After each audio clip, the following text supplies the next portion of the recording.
Puji Tuhan, selamat pagi sidang jemaat yang dikasihi Tuhan. Kita kembali lagi bertemu untuk boleh beribadah kepada Tuhan di dalam suasana yang tetap kita harus menjaga kesehatan kita dan terlebih kita mau siapkan hati kita untuk memuji menyembah Tuhan. Saya jemput sidang jemaat tempat ini untuk bangkit berdiri, dan sidang jemaat yang di rumah saya harap untuk tetap boleh mengikuti ibadah pada pagi hari ini. Kita mau naikkan ujian apapun yang terjadi dalam kehidupan ini. Haleluya. Apapun yang terjadi di dalam hidupku, selalu ku berkata, Tuhan Yesus baik. Amin. Haleluya. Dalam segala hal yang terjadi, tetap ku berkata, Tuhan Yesus baik. Ku sembah Kau, ku sembah Kau. Tak dapat ku membalas kasih-Mu.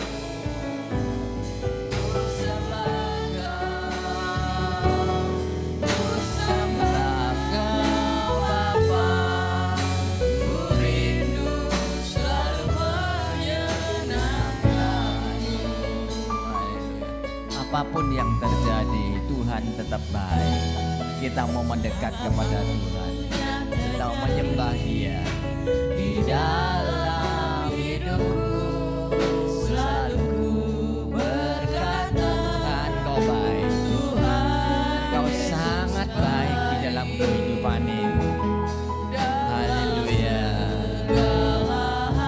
Susah, senang, Kau tetap baik. Kau Allah yang ku sembah. Engkau Allah yang ku tinggikan dalam hidup ini. Haleluya. Engkau mendengar Tuhan. Sidang jemaatmu menyembah.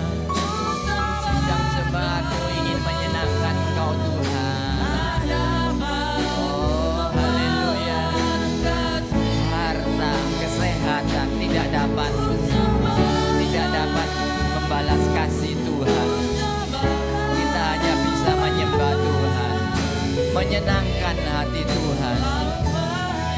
Haleluya. Naikkan dengan kesungguhan hati, biar nama Tuhan, hati Tuhan senang mendengar pujian saudara. Yang terjadi di dalam hidupku, selalu ku berkata, Tuhan Yesus baik. Dalam segala hal yang terjadi, tetap ku berkata, Tuhan Yesus baik. Sembah Kau, ku sembah Kau. Tak dapat ku membalas kasih-Mu. Ku sembah Kau, ku sembah Kau Bapa. Ku rindu selalu menyenangkan. Ku rindu selalu menyenangkan. Ku rindu selalu menyenangkan. Ku rindu selalu menyenangkan.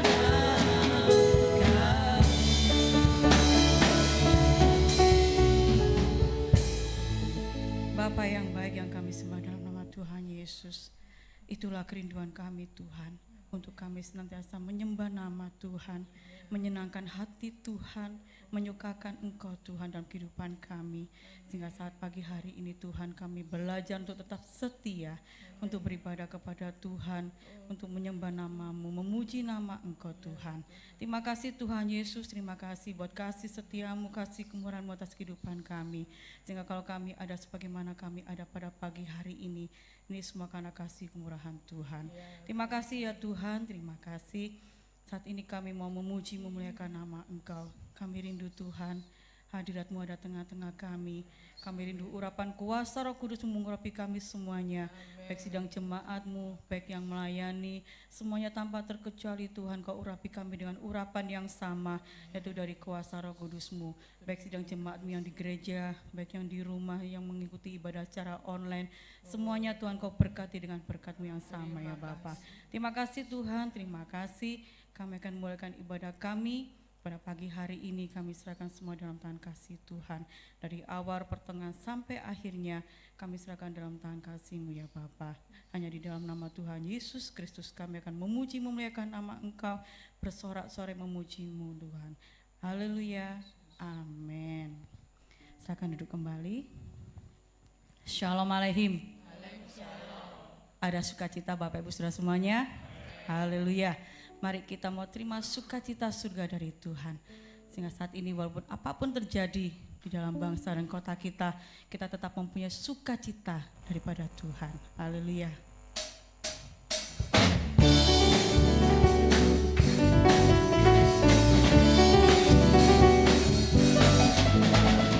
Terima sukacita surga, itulah kekuatan bagi jiwa. Dapat rasakan kasih-Nya di tengah badai yang bergelora. Terima sukacita surga,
Amin. Kita yakin dan percaya bahwa sukacita surga memenuhi kehidupan kita pada pagi hari ini, sehingga kita boleh merasakan kasih Tuhan, kita bisa menyaksikan kuasa Tuhan di tengah-tengah badai yang bergelora pada saat ini. Mari saya undang sidang jemaat untuk bangkit berdiri, kita akan menerima firman Tuhan. Kita memujikan, kita mau tetap setia melayani Tuhan.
Biarlah pujian ini menjadi kerinduan kami semua jemaat-Mu pada pagi hari ini Tuhan. Kami mau menjadi umat yang setia sampai akhir hidup kami. Kami boleh terus melayani Tuhan sesuai dengan talenta yang Tuhan berikan bagi kami semua. Dan biarlah pujian-pujian yang sudah kami naikkan boleh menjadi kekuatan bagi kami semua, menjadi persembahan yang berbau harum di hadirat Tuhan. Dan biar boleh menjadi berkat bagi setiap orang yang mendengarkan setiap pujian yang kami naikkan dengan kesungguhan hati kami. Tuhan Yesus, terima kasih. Sempurnakan setiap pujian kami dan biarlah kami boleh lebih lagi bersungguh-sungguh di dalam kami memuliakan nama Tuhan. Pada pagi hari ini sebentar kami akan diperlengkapi dengan kebenaran firman-Mu. Tuhan, kiranya Tuhan jamah setiap hati kami, pribadi lepas pribadi, biar kami boleh membuka hati kami untuk kami mendapatkan kekuatan yang baru melalui firman yang hamba-Mu akan sampaikan pada pagi hari ini. Dan biarlah Kau urapi hamba-Mu Tuhan, tutup bungkus dengan kuasa Roh Kudus-Mu, biar hamba-Mu boleh menyampaikan kerinduan Tuhan bagi umat-Mu pada pagi hari ini. Dan kami semua yang mendengarkan boleh tidak hanya mendengarkan begitu saja, tetapi boleh merenungkan dan terlebih melakukannya dalam kehidupan kami, sehingga pribadi kami boleh menyenangkan hati Tuhan. Terima kasih Tuhan Yesus, terima kasih. Kami serahkan kebenaran firman Tuhan hanya di dalam nama Tuhan kami Yesus Kristus, Allah kami yang hidup. Haleluya. Amin.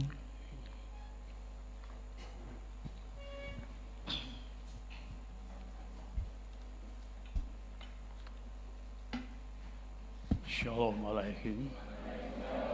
Selamat pagi saudara sekalian. Selamat berbakti dalam nama Tuhan Yesus. Kita bersyukur pada pagi ini bahwa kita masih bisa berbakti di hadapan Tuhan. Kita masih bisa punya waktu untuk menyembah Tuhan, sementara kita melihat bahwa korban dari COVID-19 ini semakin bertumbangan, saudara ya. Karena itu manfaatkanlah baik-baik hidup kita hanya untuk dekat di bawah kaki Tuhan. Mari kita akan membaca bersama di dalam Injil Matius 21 ayat yang ke-12 sampai dengan yang ke-17. Matius 21 ayat 12 sampai dengan 17. Kita baca bersama-sama, demikian firman Tuhan. Lalu Yesus masuk ke bait Allah dan mengusir semua orang yang berjual beli di halaman bait Allah. Ia membalikkan meja-meja penukar uang dan bangku-bangku pedagang merpati dan berkata kepada mereka, ada tertulis, rumahku akan disebut rumah doa, tetapi kamu menjadikannya sarang penyamun. Maka datanglah orang-orang buta dan orang-orang timpang kepadanya dalam bait Allah itu, dan mereka disembuhkannya. Tetapi ketika imam-imam kepala dan ahli-ahli Taurat melihat mujizat-mujizat yang dibuatnya itu dan anak-anak yang berseru dalam bait Allah, Hosana bagi anak Daud, hati mereka sangat jengkel. Lalu mereka berkata kepadanya, engkau dengar apa yang dikatakan anak-anak ini? Kata Yesus kepada mereka, aku dengar. Belum pernahkah kamu baca dari mulut bayi-bayi dan anak-anak yang menyusu, engkau telah menyediakan puji-pujian? Lalu ia meninggalkan mereka dan pergi keluar kota ke Betania dan bermalam di situ. Berbahagialah aku jikalau aku dengarkan firman Allah dan melakukannya. Amin. Silakan duduk. Saudara sekalian, ini saya tempatkan juga temanya sesuai dengan perikop ini, yaitu Yesus menyucikan bait Allah. Menyucikan bait Allah dalam pengertian bahwa Yesus mengembalikan fungsi dari bait Allah itu. Jadi menyucikan, jangan kemudian kita terjemahkan seperti membersihkan dari kondisi fisiknya bangunan itu, tetapi adalah memberikan,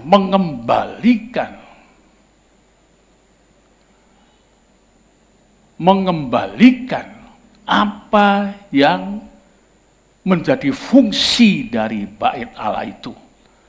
Dan ini perlu untuk betul-betul diketahui, sebab fungsi bait Allah itu adalah untuk beribadah, menyembah kepada Tuhan.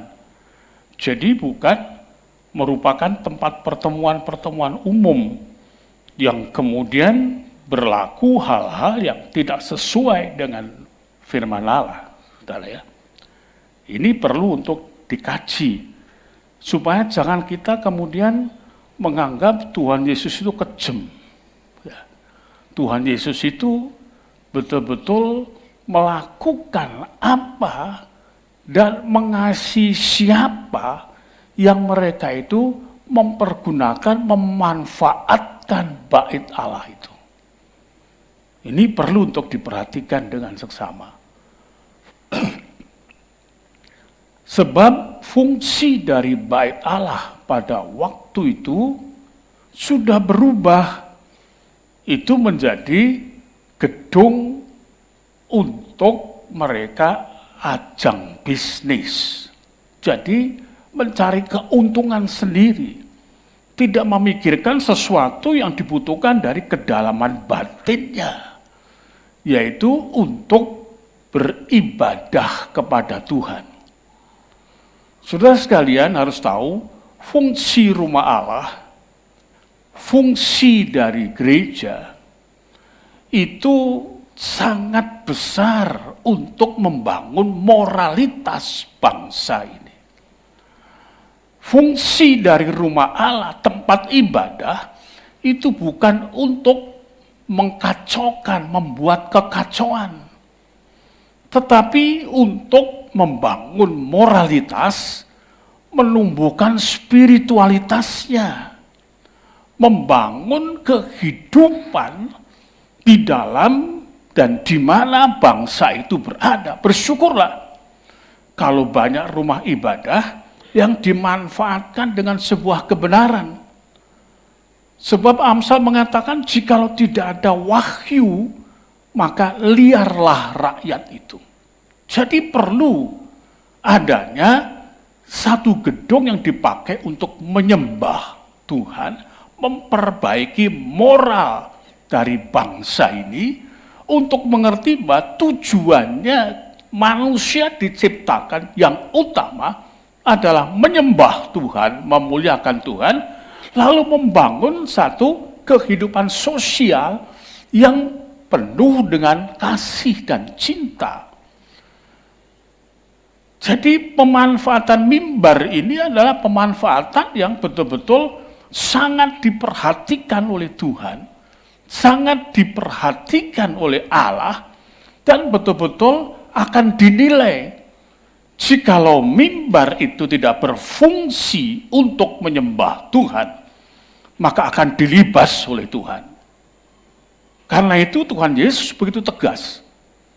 Beliau adalah Tuhan yang jadi manusia, yang di tengah-tengah manusia mengikuti selahnya, caranya berpikir manusia, diambil kemudian di tengah-tengahnya, supaya manusia itu bisa mengerti maksudnya.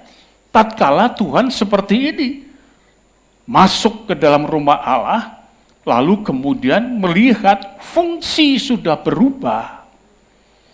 Saudara, ini adalah yang kedua kali. Yang pertama kali pernah dilakukan di dalam Yohanes pasal yang ke-13 sampai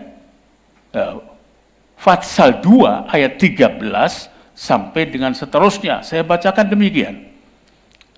Ketika hari raya Paskah orang Yahudi sudah dekat, Yesus berangkat ke Yerusalem. Dalam bait suci didapatinya pedagang-pedagang lembu, kambing, domba, merpati, dan penukar-penukar yang uang duduk di situ. Ia membuat cambuk dari tali lalu mengusir mereka semua dari bait suci dengan semua kambing dan domba mereka. Uang penukar-penukar dihamburkannya ke tanah dan meja-meja dibalikkannya. Kepada pedagang-pedagang merpati ia berkata, ambil semuanya ini dari sini. Jangan kau membuat rumahku, rumah Bapakku menjadi tempat berjualan. Begitu murka Tuhan. Ini adalah sebelumnya, saudara ya. Sebelumnya. Dan kemudian Tuhan tahu kenapa mesti keras. Tuhan harus keras. Sebab tahu pasti sudah dinasihati akan berulang lagi. Dan itulah yang kita ketemui di dalam Matius 21 ini. Sudah begitu rupa. Memang ada seolah-olah peredaannya. Tidak lagi ada kambing, tidak ada lagi domba. Tetapi ini lebih kecil, tetap dipertahankannya. Satu dosa yang betul-betul mewakili akan keberadaan dan merajalelanya pengigalan kesombongan dunia itu, yaitu uang. Uang itu adalah alat penukar yang sah, yang fleksibilitasnya tinggi. Saudara mau mendekati dan memiliki apa saja dengan uang. Mendekati seorang pembunuh untuk membunuh seseorang, diperintahkan begitu dengan uang, bisa. Dan uang terus dicari, harus diupayakan. Uang tidak datang begitu saja, karena memang kita melihat kita ini bukan bangsa yang menginginkan tuyul-tuyul, saudara ya, yang begitu rupa. Tidak, kerja, bagus, kerja giat, bagus. Tetapi salah tempat, salah letak. Giat boleh, setia boleh, tetapi jangan salah letak. Saudara sekalian, semua orang membutuhkan penyelesaian kehidupan dosanya dengan Tuhan. Tidak peduli dia orang miskin, tidak peduli dia orang kaya, tidak peduli dia orang berpangkat, tidak peduli bupati, tidak peduli presiden sekalipun, raja sekalipun pada waktu itu. Dia butuh rumah ibadah yang satu ini untuk membangun relasi, satu hubungan dengan Bapa di sorga, dengan Tuhan. Sebab ada hal-hal rahasia yang tersembunyi yang tidak bisa dibicarakan kepada orang lain, dan itu kalau menumpuk, menggunung di dalam diri, itu akan membangun stressing yang berat dan akan mendatangkan berbagai ulah dan mendatangkan berbagai penyakit. Satu-satunya yang diajak berbicara dan tidak akan membocorkan rahasia hanya Tuhan. Maka itu pengakuan dosa itu hanya kepada Tuhan. Dulu ada satu yang hidupnya tidak benar di sini. Saya menyampaikan, waktu Tuhan kasih tahu, dia nantang. Kalau Om tahu apa? Ya Om ketahui tentang dosa saya tunjukkan. Langsung dia tunduk, saudara ya. Dan tidak perlu saya sebutkan orangnya, tidak perlu saya sebutkan dosanya, orangnya tidak ada di sini. Itu satu-satunya rahasia. Sudah saya beritahu, kamu mengaku di hadapan Tuhan, jangan kepada siapapun juga. Dia mengaku dosanya kepada istrinya, pecahlah kehidupan, rusaklah kehidupan. Nah, jadi gedung itu, tempat ibadah itu perlu, saudara. Dalam apa saja, saudara berbisnis, saudara sebagai seorang pejabat, saudara sebagai seorang mahasiswa, pelajar, dan lain sebagainya, perlu rumah ibadah itu berfungsi dengan benar. Karena itu di sini, saya selalu tidak segan-segan mengatakan, para pelayan Tuhan itu harus hidup kudus. Tidak boleh kemudian terjebak ke dalam berbagai keberadaan yang ada. Saudara tahu, banyak pengalaman-pengalaman di dalam membangun kehidupan beribadah dan melayani Tuhan. Para pelayan-pelayan Tuhan, banyak yang jatuh di dalam keberadaan yang salah. Sehingga kemudian tidak terjadi sesuatu mujizat di dalam kehidupan. Orang sekarang ingin mujizat secara fisik ya, tapi yang penting mujizat di dalam rohnya. Ini perlu.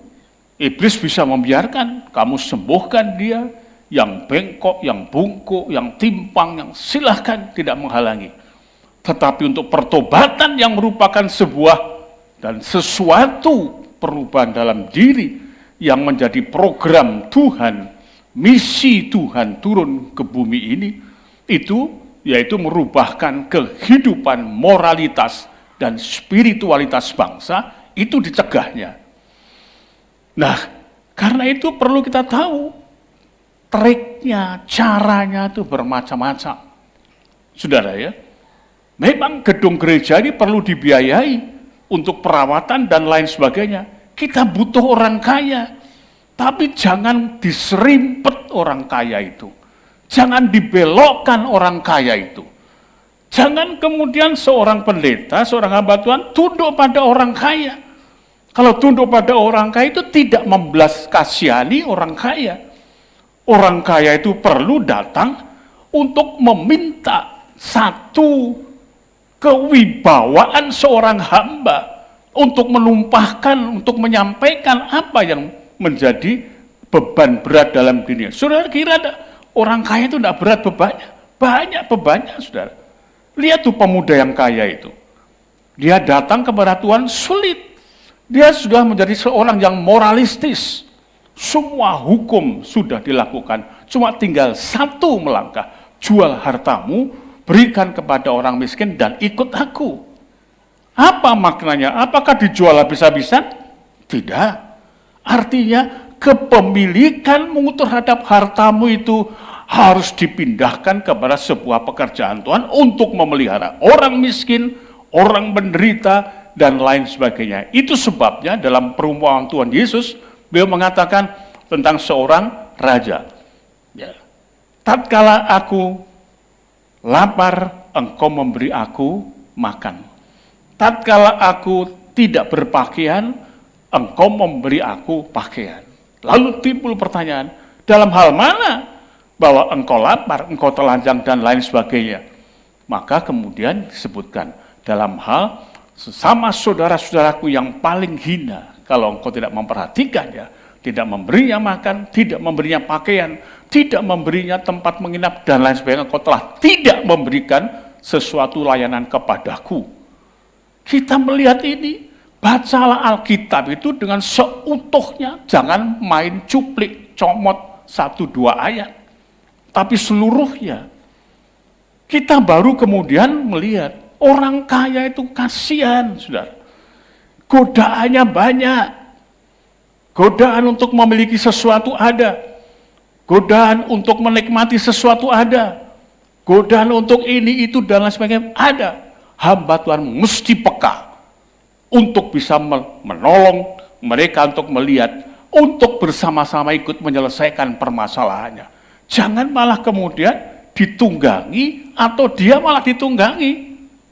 Keliru. Maka ini Tuhan Yesus marah sekali. Di sana bukan orang-orang miskin saja yang beribadah. Orang yang dari luar, dari mana-mana, tatkala Paskah datang semua, dari Afrika datang. Semua beribadah di Yerusalem. Saudara ingat sida-sida yang kaya, sida-sida yang datang dari Afrika, ya, datang beribadah, dibaptiskan oleh Filipus. Filipus tahu, Filipus melayani dengan berlari-lari. Karena itu jangan kita itu keliru dalam hal ini. Fungsikanlah gereja, fungsikanlah tempat ibadah sebagaimana yang dikehendaki oleh Tuhan. Amin. Ini saudara, maka itu jangan kemudian orang kaya jadikan sasaran untuk digerogoti kekayaannya, untuk dimanipulasi kekayaannya, untuk kemudian dimanfaatkan dan lain sebagainya. Itu kejem. Tidak tahu isi batinnya, semua orang itu sama.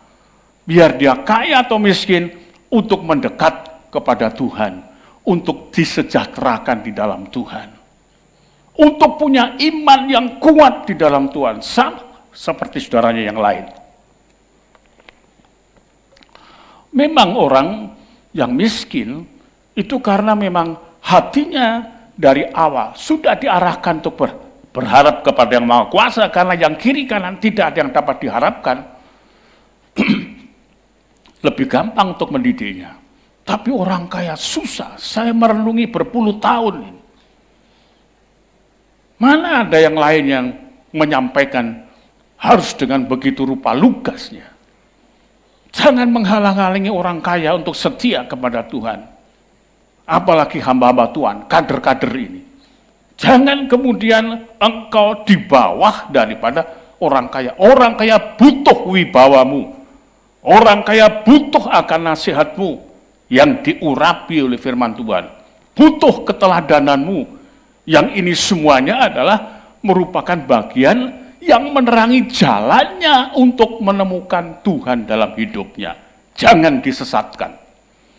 Saudara sekalian, kita melihat memang setelah sudah disampaikan begitu rupa oleh Tuhan Yesus, pada Yohanes pasal yang kedua tadi, begitu rupa sudah ditunggang balikkan. Binatang-binatang diusirkan semuanya. Tuhan masih melihat pasti nanti akan diulangi. Karena itu kekerasan hati manusia. Kekerasan hati manusia. Sadarnya sesaat, tapi kemudian kembalinya luar biasa. Kemudian kita melihat, dan berkata kepada mereka, ada tertulis, rumahku akan disebut rumah doa. Rumahku akan disebut rumah doa. Saudara perhatikan dengan seksama. Apa yang dimaksudkan ini semuanya? Rumah itu telah berubah, bukan lagi menjadi rumah doa. Yesaya 56 ayat yang ke-7. Yesaya 56 ayat yang ke-7. Mereka akan kubawa ke gunungku yang kudus, dan akan kuberi kesukaan di rumah doaku. Aku akan berkenan kepada korban-korban bakaran dan korban-korban sembelihan. Mereka yang dipersembahkan di atas mezbahku, sebab rumahku akan disebut rumah doa bagi segala bangsa. Luar biasa. Ini rancangan sudah dari dulu. Tetapi kita kemudian sibuk hanya memajangkan keindahan sebuah gereja, memenuhkan fasilitas sebuah gereja. Dan kita lihat lagi, dalam memenuhkan fasilitas sebuah gereja, kemudian yang dimanipulasi, yang kemudian disambut dengan sesuatu harapan, beralih kepada orang-orang kaya. Semua ini bertanggung jawab, bukan orang kaya. Saya ingin tanya, siapa di antara saudara yang miskin? Coba angkat tangan. Laura-ono. Kita semua kaya, diberkati Tuhan. Saudara, makan cukup. Kalau toh tidak ada makanan, kita dibekali dengan kemampuan berprihatin yang kuat. Jangan kemudian menutupi kemurahan Tuhan yang melengkapi kita selengkap itu dalam hidup kita. Dilengkapi. Jangan khawatir. Saya sebagai hamba Tuhan, pelayan Tuhan, belajar untuk memberikan contoh keteladanan. Apa yang ingin saya sampaikan kepada saudara? Sudah saya sampaikan. Tentang keuangan, saya sudah menyampaikan kepada saudara. Tentang bagaimana mesti harus hidup dalam menderita, sudah saya sampaikan kepada saudara. Tentang apa yang lain, tentang penderitaan sakit, dalam sakit tidak ada uang, dan kemudian tidak pergi ke dokter, sudah saya sampaikan kepada saudara. Ada uang, istri memberitahukan untuk dibawa ke dokter, saya tidak tergerak, saya ngomong tidak tergerak, kemudian istri mendapatkan suara yang mengatakan, berikan hambaku. Hamba Tuhan yang sedang datang, ternyata butuh keuangan, ya berikan. Saudara, saya tidak takut menyampaikan ini karena saya melakukan. Apa yang sudah saya lakukan, setulus hati, teguran pun juga saya sampaikan kepada saudara. Teguran kepada saya, bahwa saya sementara juga memberi pakaian, kain, tetapi dengan moral yang rusak, sudah saya sampaikan kepada saudara. kain yang satu, ada suara, dia lebih penting, saya berikan. Yang kedua, dia lebih perlu, saya berikan. Dia lagi lebih perlu, 3 kali sudah saya berikan. Saya seolah-olah seperti orang kaya yang moralistis. Belum ketemu dosanya, Tuhan ingin untuk mengkorek dosa di dalam saya. Yang keempat, nah ini mulai kelihatan. Mumpung dorong, saudara. Jangan nanti suara itu mendahului lagi, saya tidak bisa bergerak. Cepat saya jahitkan. Setelah saya jahitkan, oh, Tuhan kok mau diakali, saudara ya. Bodoh, banyak kita nih orang-orang bodoh, ngakali Tuhan. Mumpung suara Tuhan belum datang, ya, maka saya jahitkan, ukuran pas semuanya. Tapi kemudian begitu jadi ngampret, gak bisa. Saya pulang ke Ponorogo, maksud saya masih muda, saya pengen mejeng, saudara, dengan pakaian baru. Pulang Ponorogo, belum turun dari bis di depan gereja itu. Suara sudah datang, berikan hambaku, GBIS. Kali ini saya sampaikan namanya, supaya sudah tidak merasa bahwa saya mengada-ada. GBIS, persis. Saya bilang, Pak Dion, ada gereja baru, GBIS. Saya langsung datang, saya sudah gemeter semua. Saya betul-betul dihakimi Tuhan habis-habisan. Itu saya sampaikan kepada saudara. Tidak ada yang saya tutup-tutupi, saudara. Ini perlu untuk diketahui, supaya juga kader-kader yang ada di sini juga ngerti, tahu. Jadi jangan kemudian menghalang-halangi orang yang kaya mau masuk gereja dengan menjual wibawanya. Dia di bawah orang kaya. Orang kaya itu padahal adalah ingin untuk mendapatkan sesuatu dari kewibawaan seorang hamba. Perlu disadari dan didengarkan ini dengan teliti. Saudara sekalian, jadi kita harus betul-betul memberitahukan hal ini. Dan itu tempatnya adalah di gereja. Artinya, tempat untuk merubah nasib, merubah segalanya, dan bergumul dengan keberadaannya itu. Ini saya khusus untuk menyampaikan kepada saudara, orang kaya itu menderita berat, saudara. Saudara nanti kalau sudah turun dari mimbar, boleh tanya kepada mereka-mereka yang ada godaan berat, goncangan berat, sulit. Seperti orang muda yang kaya itu. Semua sudah dilakukan. Dia seorang yang moralistis. Tetapi mentok tinggal 1 langkah. Goal tidak. Gelundung ya. Tinggalkan semuanya. Masih banyak yang seperti itu. Niatnya mau maju. Tapi kemudian ada rencana perusahaan yang butuh pengembangan dalam persaingan. Saudara lihat. Bingung loh ini, memikirkan itu. Jangan dianggap, saudara, hamba Tuhan itu tinggal terima keuangannya saja. Tidak, pikirkan ini. Supaya tahu. Dan supaya pemberitaan yang disampaikan betul-betul memberikan jembatan untuk datang dekat kepada Tuhan. Seperti ini kita melihat. Saudara, imam-imam punya andil untuk berjual beli bisnis di situ. Tokoh-tokoh agama yang ada di situ ikut andil untuk berbisnis. Dan tidak mungkin itu kemudian diizinkan begitu saja. Di dalam Ka'bah Allah itu ada halaman yang tidak boleh melintas orang kafir. Ya. Artinya orang yang non-Yahudi tidak boleh masuk. Disitulah kemudian ada batasan itu dibeli. Ini istilah saya ya.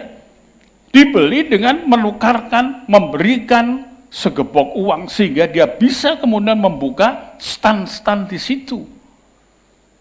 Itu berapa jauh dan dalam bobroknya dari rumah ibadah itu. Banyak gereja-gereja yang bobrok, rusak.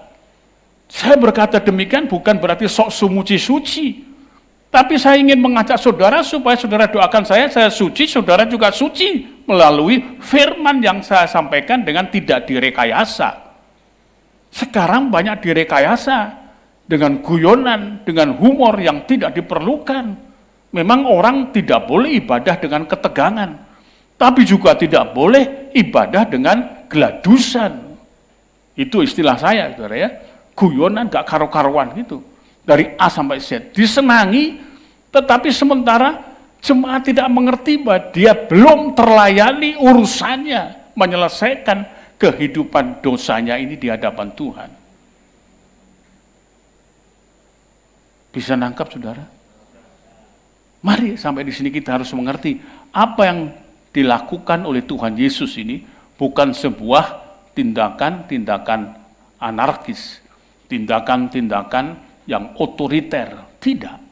Tetapi betul-betul karena Tuhan berpikir tadi itu bahwa rumahku adalah rumah doa. Murid-murid dalam Yohanes pasal yang kedua yang kita baca tadi, kalau baca seterusnya, baru mereka sadar tatkala Yesus mengadakan perubahan seperti itu. Baru dan oh ini yang dikatakan, hangus akan rumahku. Kasih akan rumahmu menghanguskan hatiku. Hangus, bukan sekedar berkobar-kobar, bukan sekedar membara kepada Tuhan tentang pekerjaan Tuhan, tapi hangus. Jadi lebih hebat lagi. Saudara sekalian, maka itu perlu kita semuanya tahu, mengerti, dan betul-betul memanfaatkan kondisional yang masih ada ini. Mumpung kita ini mendapatkan hati yang tenang, ditenangkan di rumah kita masing-masing. Kita banyak berdoa. Diizinkan kesengsaraan pada satu saat tertentu. Kita baca coba Korintus 10 ayat yang ke-13 ya. 2 Korintus 10 ayat yang ke-13. 2 atau 1 dia? 2 coba. Oh 1 ya. 1 Korintus 10 ayat 13. Pencobaan-pencobaan yang kamu alami ialah pencobaan-pencobaan manusia, sebab Allah setia. Ingat ini kalimat ini. Allah setia. Dan karena itu ya tidak membiarkan, lihat di batasannya, kamu dicobai melampaui kekuatanmu. Pada waktu kamu dicobai, ia akan memberikan kepadamu jalan keluar, sehingga kamu dapat menanggungnya. Perhatikan ini. Ini bukan kata-kata yang seperti iklan. Yang iklannya gambarnya begitu bagus, wujud barangnya secara fisik, ternyata lain. Saudara ya, lain. Saya pernah beli kaos, kelihatan bagus sekali. Tetapi setelah sudah beli, saya pakainya mesti begini. Ukurannya saya ini L, tapi dikasih L begini, jadi bukan L itu M mungkin, middle. Aduh, ngeri saudara ya. Itu satu hal saja. Kemudian banyak hal-hal yang lain. Nah saudara, ini kita perlu melihat, perlu kita mengetahui, kondisi seperti ini bukan tanpa dampingan Tuhan. Tetap ada dampingan Tuhan di dalamnya. Dan kondisi seperti ini bukan tanpa pengertian Allah. Tiap-tiap pribadi manusia itu punya keterbatasan masing-masing. Dan kalau keterbatasan itu kemudian tidak ditempatkan di sana oleh Tuhan dengan gigihnya, maka manusia akan ambrol pertahanan imannya. Tuhan tahu. Karena itu membentengi Ayub. Boleh kamu goda begitu rupa luar biasa, ya, tapi jangan sentuh nyawanya. Iblis tidak berani. Itu ada hukum roh, saudara ya. Hukum roh, maka hati-hati ya. Kita mesti banyak menyentuh hal itu supaya kita tahu sekitar kita itu banyak roh-roh jahat. Dan apa celetukan kita saja, dia menangkap, itu sudah memberi tempat kepada dia. Saudara misalnya ngomong dengan kemarahan, aku gak gereja-gerejaan, sebentar saudara tidak akan ke gereja sungguhan. Entah dengan cara bagaimana, karena itu memberi tempat kepada iblis. Ya. Maka datanglah orang-orang buta, orang-orang timpang kepadanya dalam bait Allah itu dan mereka disembuhkannya. Pada waktu itu kesembuhan fisik itu perlu untuk sebuah pemberitaan dan merebut kembali public opini ya. pendapat masyarakat itu perlu untuk bisa kemudian menerima Kristus. Maka itu kesembuhan fisik itu radikal betul. Buta, celik matanya, lumpuh bisa berjalan. Kalau orang buta bisa berjalan, orang lumpuh bisa berteriak, itu tidak mujizat, saudara. Tapi kalau Yesus datang, lumpuh jalan, mata buta melihat, dan seterusnya. Sekarang ini penting lagi adalah kesembuhan di dalam batinnya manusia. Upah dosa adalah maut. Maut sedang mencoba mengangangkan mulutnya untuk menyantap manusia. Karena itu perlu kita tahu bahwa di dalam gereja harus ada kesembuhan rohani. Ada satu kebangkitan. Seluruh kehidupan moralitasnya dibersihkan Tuhan. Kemudian ditumbuhkan nilai-nilai spiritualitasnya sangat ditanggapi oleh jemaat Tuhan. Ini perlu. Tanpa itu tidak bisa. Tapi bagaimana caranya? Hamba Tuhan harus berwibawa. Tanpa wibawa, Yesus tidak bisa ngobrak-ngabrik dalam rumah Allah itu. Tanpa kuasa, dan kuasa itu ada wibawa. Wibawa itu merupakan kekuatan kuasa. Kalau Yesus berani melakukan demikian ini, karena memang Yesus adalah contoh keteladanan. Tidak ada sedikit pun dosa diperbuatnya. Jikalau kita, terlebih para pelayan Tuhan, tidak ada dosa dalam kehidupan kita, tentu tidak ada kepura-puraan. Karena kepura-puraan itu tempat persembunyian karena ketakutan. Itu secara psikologis. Kalau seseorang hidupnya menurut firman Tuhan, meskipun jatuh berapa kali, tapi kecenderungannya hanya untuk Tuhan. Tadi disebutkan pencobaan-pencobaan itu tidak melebihi kekuatan kita, tidak melebihi. Tapi ingat, keteledoran kita bisa memberi kita kemudian sentuhan percobaan itu, ngicipi, saudara. Tapi Tuhan cepat, oleh karena itu Tuhan cepat memberikan pembangunan, sehingga ada ayat mengatakan umat pilihanku, ya, orang benar itu 7 kali jatuh, 7 kali bangun.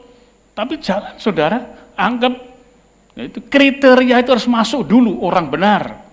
Dari mana kebenaran itu? Dari karena ide-idenya, kecenderungannya, seluruh ketulusannya untuk Tuhan. Tapi ada sedikit kelengan 1-2 di situ. Tapi tetap lurus.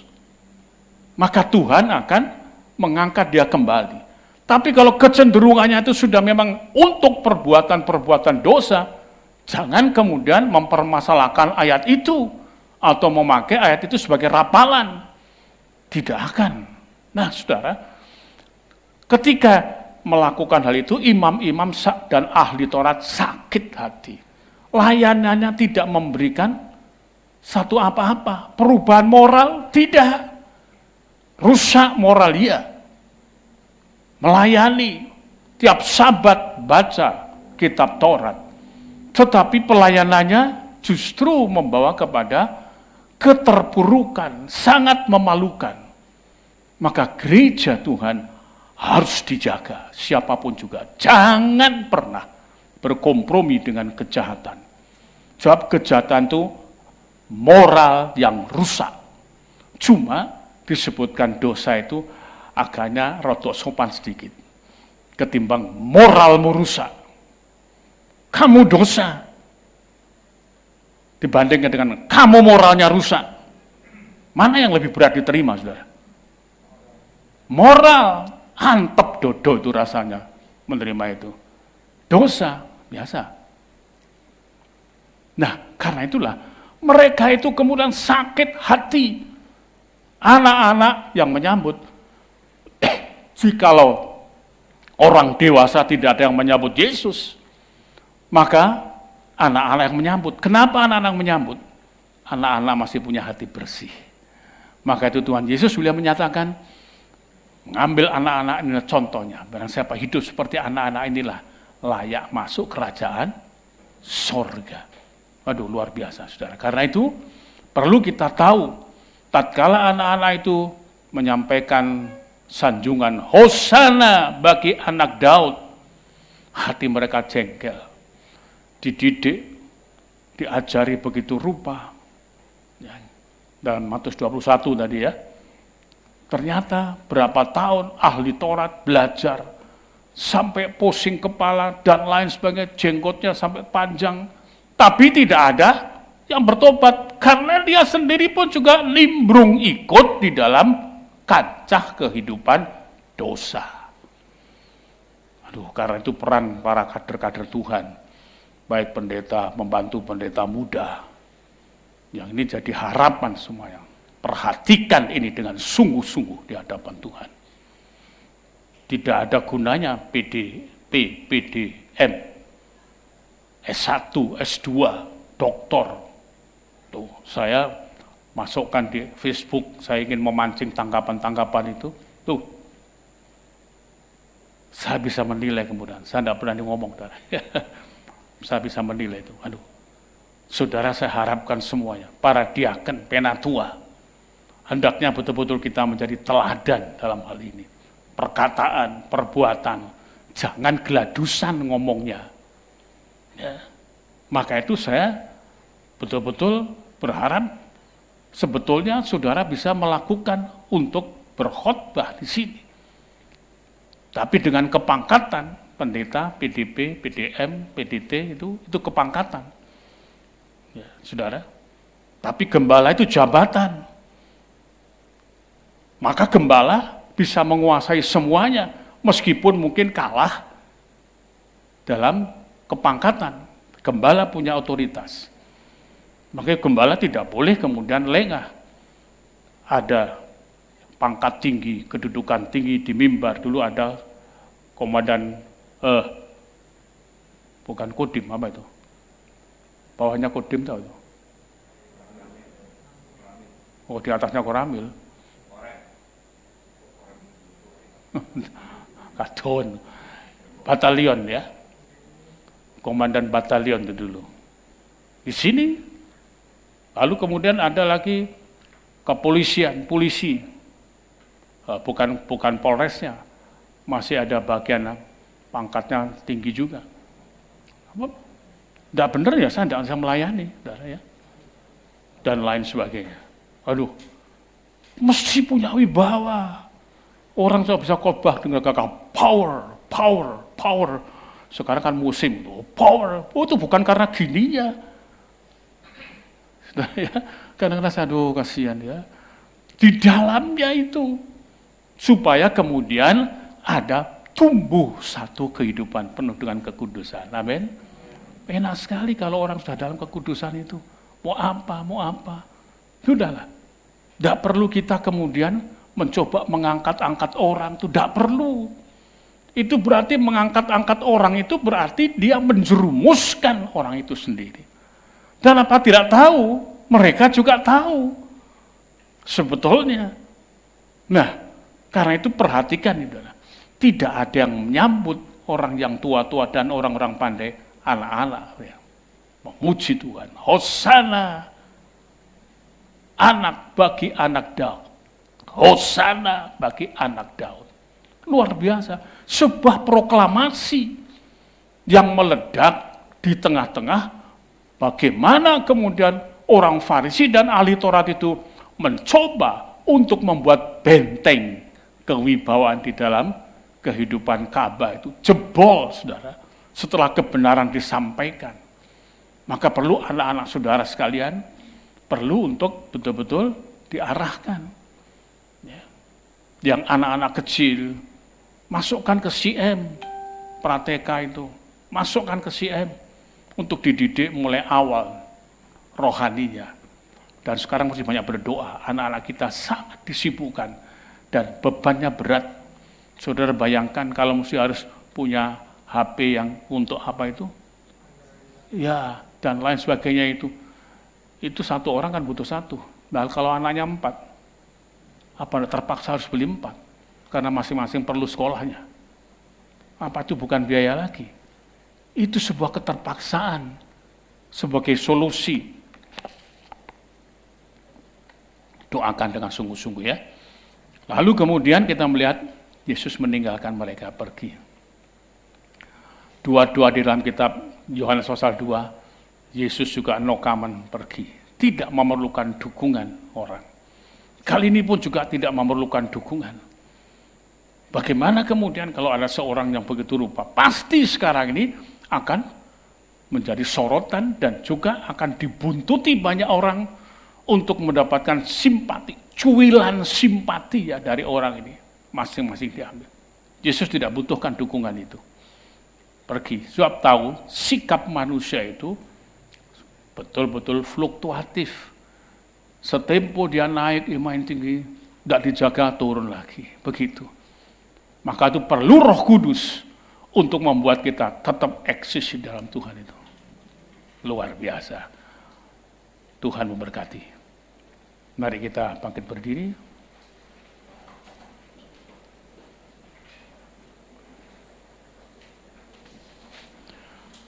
Ku kasihi kau dengan kasih Tuhan.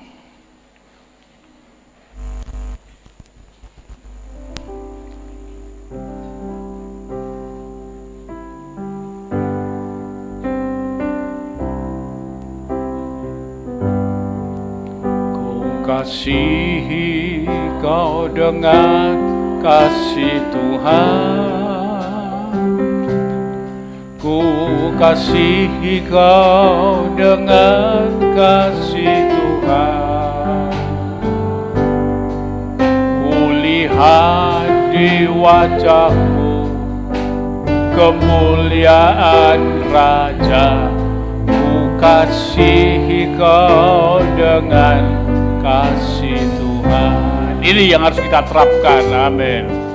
Ku kasihi kau dengan kasih Tuhan. Oh, amin. Ku kasihi kau dengan kasih Tuhan.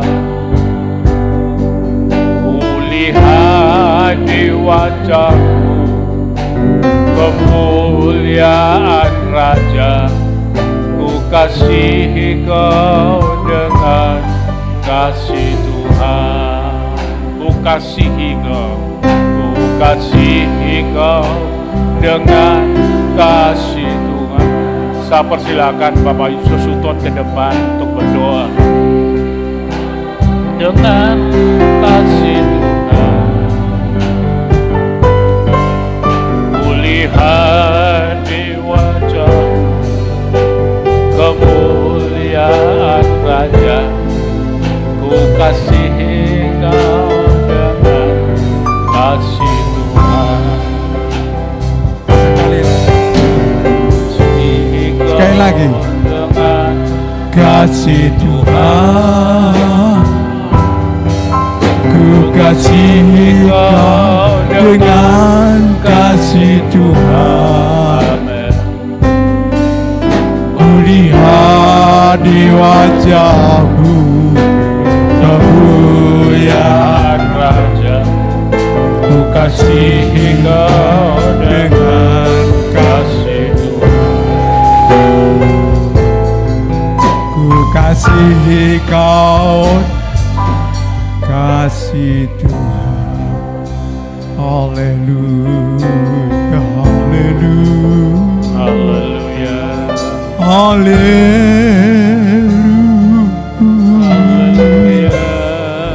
Kami bersyukur.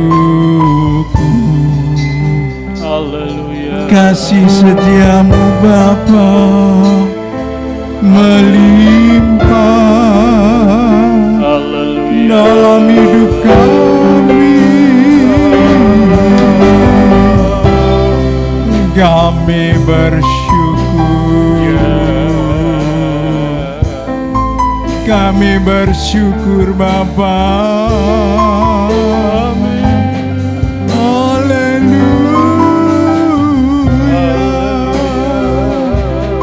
Terima kasih Bapa, terima kasih.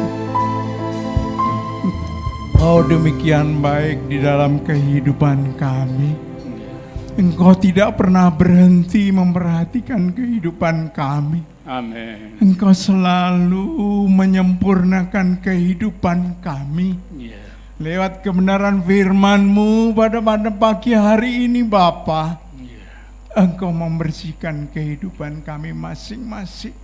Dosa dan kesalahan kami yang tersembunyi, yang kadang-kadang kami lakukan tidak sepengetahuan orang lain, tapi kami tahu Engkau Maha tahu Bapa. Amin. Ampuni kami semuanya Ampuni, Bapa. Tuhan. Apabila kami menjadi Kami penyamun-penyamun yang tidak tampak di hadapan sesama kami, tetapi di hadapan Engkau kami semuanya kelihatan apa yang kami lakukan. Benar, Tuhan. Terima kasih kebenaran firman-Mu memberikan kekuatan kepada kami untuk kami berjalan kembali sesuai dengan kebenaran firman-Mu sehingga kami berkenan di hadapan Tuhan.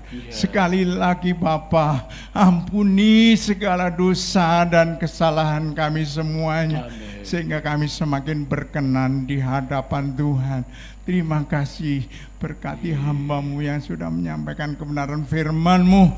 Pakai Bapak Gembala semakin hari berkenan untuk mengembalakan kami semuanya. Sehingga kami semuanya berkenan di hadapan Tuhan. Begitu juga kehidupan kami, keluarga kami, bangsa kami, pemerintahan kami, kami serahkan sepenuhnya ke dalam tangan-Mu Bapa. Biarlah kehendak-Mu saja yang terjadi. Terima kasih Bapak, terima kasih. Kiranya kuasa dan kebenaran firman-Mu tetap mensuasanai kehidupan kami bersama. Amin. Terima kasih. Segala puji, hormat, kemuliaan dan kebesaran hanya bagi-Mu Bapa. Di dalam nama Tuhan Yesus Kristus kami berdoa dan mengucap syukur. Haleluya.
Dengan selesainya ibadah kita pada pagi yang baru ini, kiranya tetaplah kita setia memanfaatkan dan mengerti fungsi gereja ini.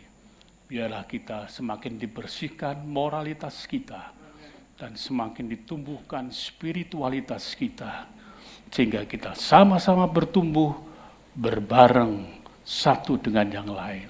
Kemudian pulanglah dan terimalah kiranya anugerah Bapa dari sorga, kasih sayang, rahmat, damai sejahtera dalam Kristus Yesus Tuhan kita, dan persekutuan Roh Kudus yang menghibur kita bersama mulai pagi ini sampai Maranatha, bahkan sampai kita masuk ke dalam pesta nikah anak domba Allah sebagai mempelai-mempelai Tuhan yang diberkati. Dalam nama Tuhan Yesus Kristus. Haleluya. Amin.